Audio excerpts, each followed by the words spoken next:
Drawing করতে ভালো pencil লাগে না, লাগে ধৈর্য।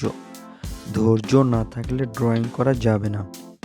আপনার কাছে ভালো পেন্সিল থাকতে পারে, কিন্তু আপনার ধৈর্য নেই, তাহলে আপনি অবশ্যই ভালো ড্রয়িং করতে পারবেন না, পারবেন না, পারবেন না। আমি সেই ড্রয়িং সম্পর্কিত বিষয়ে কিছু কথা বলবো। আর আমি আজকে যে ড্রয়িংটি করছি, এটি সম্পূর্ণ বাচ্চাদের ড্রয়িং ভিডিও।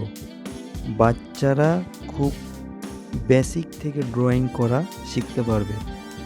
আমি যে ঘরটি অঙ্কন করেছি, সে ঘরটি একদম বেসিক এবং সহজ একটি পদ্ধতিতে আমি ঘরটি অঙ্কন করেছি, এবং তার পাশে আমি আরেকটি ঘর অঙ্কন করছি। এই দুটো ঘর অঙ্কন করা হয়ে গেলে একটি ড্রয়িংয়ের কাঠামোর কিছু অংশটা তৈরি হয়ে যাবে। ড্রয়িং আপনি কেমন করবেন, কোন ধরনের ড্রয়িং করবেন, এটা আপনার কাঠামোতেই বুঝতে হবে। একটি গ্রামের দৃশ্যে কয়েকটি ঘর, বাড়ি, কলা গাছ, গাছপালা এইগুলোই থাকে। সো আমি সেগুলোই করেছি। দুইটি বাড়ি অঙ্কন করেছি এবং একটি কলা গাছ পাতা অঙ্কন করলাম।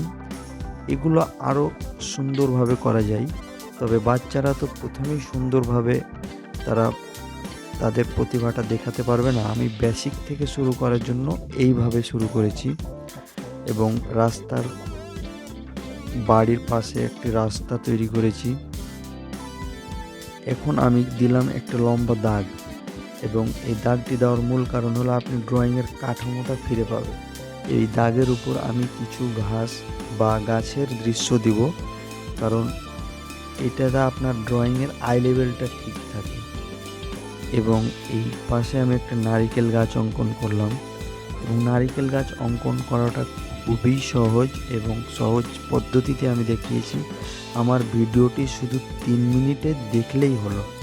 আমি আরও রেগুলার ভিডিও আপলোড করব, এবং আমার এই চ্যানেলে রীতিমতো ড্রয়িং সম্পর্কিত সকল ধরনের ভিডিও আপলোড করব। আপনারা যারা বাচ্চাদের ড্রয়িং শেখাতে আগ্রহী, তারা অবশ্যই আমার ভিডিওগুলো দেখে আসবেন এবং আমার চ্যানেলটি সাবস্ক্রাইব করবেন। আমি রীতিমতো এখানে ভিডিও আপলোড করব ইনশাল্লাহ। ব্যস্ততার কারণে আমি রেগুলার ভিডিও আপলোড করতে পারি না, তবে অবশ্যই আমি সিদ্ধান্ত নিয়েছি রীতিমতো প্রতিদিন শর্ট ভিডিও এবং লং ভিডিও দুইটাই আপলোড করব ইনশাআল্লাহ। আসসালামু আলাইকুম। আপনি যদি আমার ভিডিওটি প্রথম দেখে থাকেন, অবশ্যই সাবস্ক্রাইব করবেন এবং পাশে থাকা বেল আইকনটি